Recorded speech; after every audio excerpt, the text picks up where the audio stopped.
این ویدیو دعوتی است برای آشتی با خودت، برای شروع یک تغییر آرام اما عمیق. تغییری که از همین لحظه آغاز می شود، از جایی که همیشه قدرتش را داشته ای. بخش اول کتاب پایه های فکری و فلسفه اصلی نویسنده را توضیح می دهد. روی قدرت ذهن، افکار و باورها تمرکز دارد. قدرت واقعی در لحظه حال است. گذشته تمام شده و آینده هنوز نیامده. تنها جایی که می توانیم تغییر ایجاد کنیم اکنون است. ما خالق تجربیات زندگی خود هستیم. افکار و باورهای ما آگاهانه یا ناآگاهانه شرایط زندگی، روابط و حتی سلامت جسمیمان را می سازد. مسئولیت پذیری به جای سرزنش دیگران یا خود مانع شفا می شود.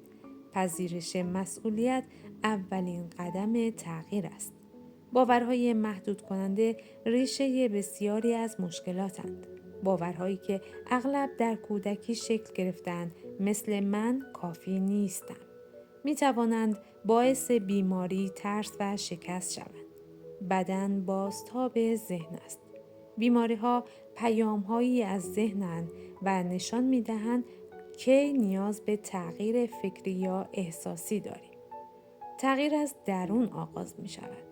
با تغییر افکار، استفاده از جملات تأکیدی مثبت و تمرین پذیرش خود، مسیر شفا باز می‌شود. به طور خلاصه، اگر طرز فکرمان را عوض کنیم، زندگیمان تغییر می‌کند.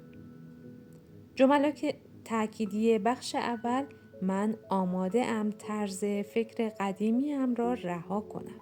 من قدرت تغییر زندگی را دارم. هر تغییر از درون من آغاز می شود.